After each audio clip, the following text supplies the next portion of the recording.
feature and a short.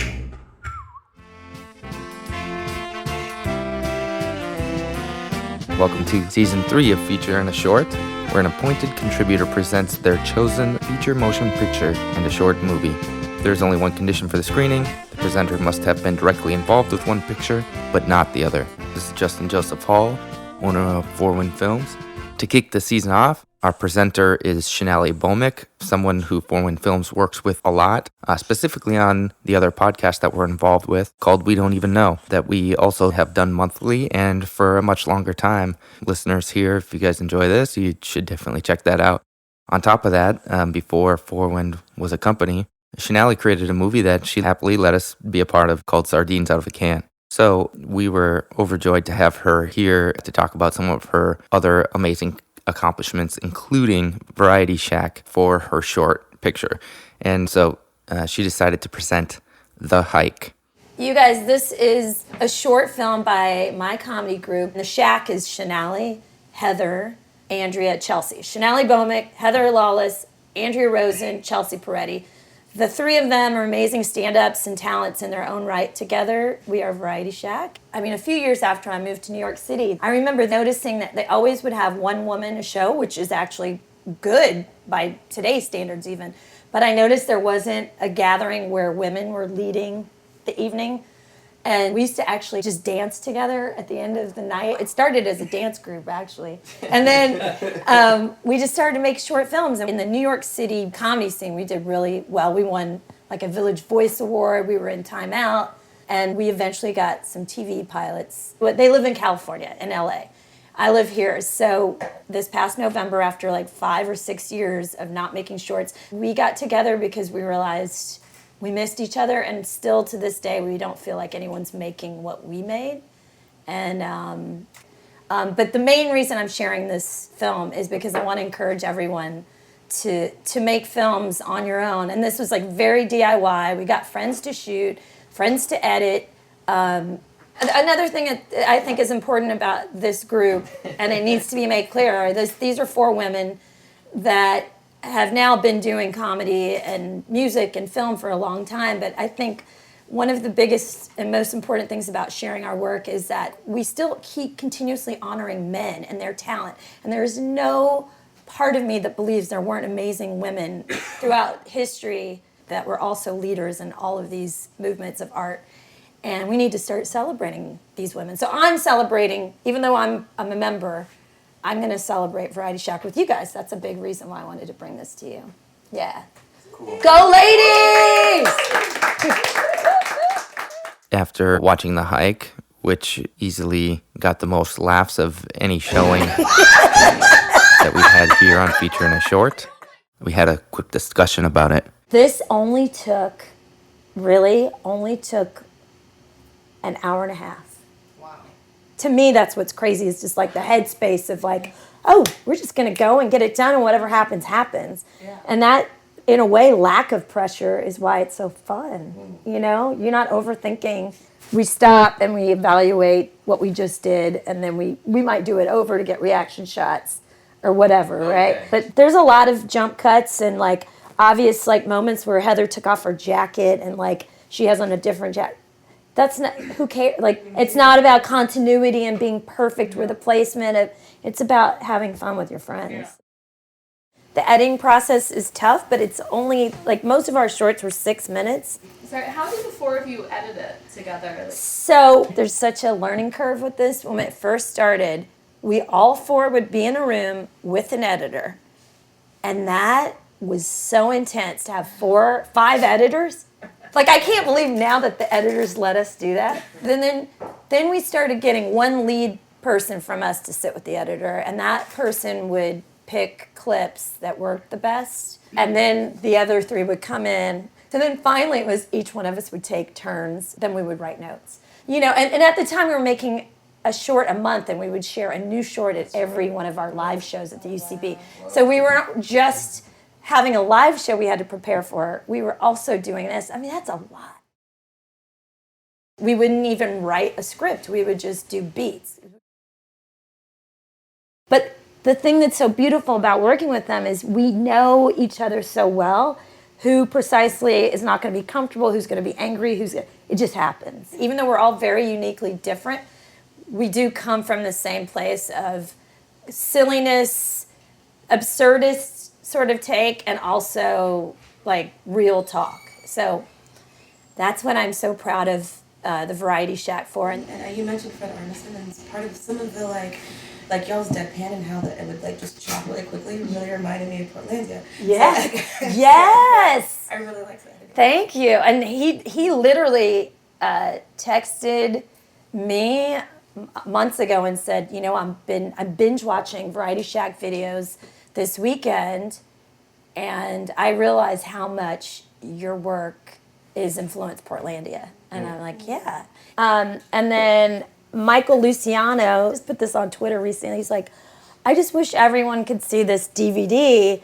He goes, I was a kid, I think he was a teenager at the time, and he said, I would go to their shows and they really taught me everything about how to make art and to do comedy shows. I started doing it with my friends, and now he has an animated show on HBO called Animals. Paul Scheer. Yeah. So Paul Scheer, I just found an email from Paul Scheer trying to buy Variety SHAC DVD like 5 times, and I didn't see it. Oh, really? And he had to get his money back. I felt so bad. I haven't talked. I mean, this is I just noticed this now. Wow. He tried to purchase it like 5 years ago, and I kept saying, "That's Paul Scheer. He's trying to buy Variety SHAC DVD." He got his money back. Like they'll instantly give you. Like he never got it, but I was like, "Oh my God, we're not even able to like sell DVDs to like famous comedians and movie stars." But there's only a few people today that will celebrate us to the world. Out like John Early, Kate Merlant, they will say to the world, "You guys are our influences." And the thing is, we don't. We just put it on YouTube, and that's the beauty of social media. Like right away, it was like, "Oh my God, you're back! Thank God, this is my best day. The SHAC is back." It was like so beautiful to see this build of a fan base that hasn't seen us do something new in 5 years. That's the beauty of making films on your own, of being around good people that have good energy that want to make something. That's what's beautiful about art. It's so beautiful. You guys, I'm going to cry. After we got to watch Valley Girl, a romantic comedy from 1983. I'm so excited to watch this with you guys. This is one of my favorite movies, and if you don't like it, just don't tell me. Because I seem to only like people that like this movie. This is done in 1983, and at the time, Frank Zappa had just released his song with his daughter called Valley Girl. And this script came into the hands of this director, Martha Coolidge. So there's a female director who went to art school here in New York. And this script was called Valley Girl. And Frank Zappa did not want it to be produced without his approval. But it didn't work out. Valley Girl got made. This movie also was the launching pad for Nicolas Cage's career. And a quick story about that, because it's so cool, is that when she was casting this movie, she was like, I'm so tired of seeing all the pretty boys. So she went to the rejection pile of headshots. And side note is that Martha Coolidge had been for 3 years working with Francis Ford Coppola. He had a film production company called Zoetrope. So she knew him well. She finds this one, it says Nick Cage. And she goes, we need somebody like this, please, like just get him to come in. And so she said the minute she saw him, she was like, oh my God, he's got to be it. And when she asked him to be the lead of this movie, he said, no, I'm sorry, I can't do it. I'm doing this other film named Rumblefish. I have this small part in this other film. And she was like, listen, Nick, I'm going to make you a star. You need to be the lead of my movie. I actually am friends with Francis Ford Coppola, and I could call him. So she calls Francis Ford Coppola's production company, and she's saying, do you know that you have this guy, Nick Cage? I need to work out his schedule. I want him to be in my movie. She calls the casting person there. He's like, we don't have a Nick Cage in Rumblefish. And then finally the guy goes, well, we have a Nicholas Coppola. And she was like, what? And she goes, oh, that's Francis's nephew. You didn't know that? So that was the first time he had sent out Nick Cage to just try to avoid being known as Francis Ford Coppola's nephew. And so he got cast without that being known. And this is the launch pad for his career. But this is such a sweet movie. It captures the 80s like so beautifully. And the music, I think the reason Modern English is I Melt With You is a song we all know is because of this movie.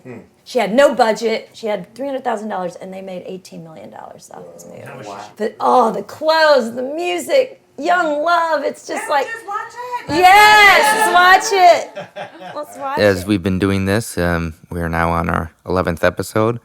And as we review the films beforehand, I've never seen a film with so much food in Did it. you watch Valley Girl and prep with like a notepad and like take like food and snack notes? Yeah, that's amazing you did that. It was a good. You watched it? Yes. Yeah, But you watched I it. So we had a ton of American food, hot dogs, corn dogs, sushi with peanut butter, and we topped it all off with some prom punch in order to imbibe a little bit during the screening. Second round, I was like, okay, that's done. They're done. And then they're just like, wait, I food. would never Yeah. have noticed how much food they ate if it arrived in front of me at the same time. I'm probably now going to As- notice as that in people- movies. After we talked a little bit more about Valley Girl. Guys, thank you for this. This was amazing to realize there was all this food in this. I've never seen it. Can you take a picture of this? And we ate the sushi. That was so awesome. And now we need to spike this.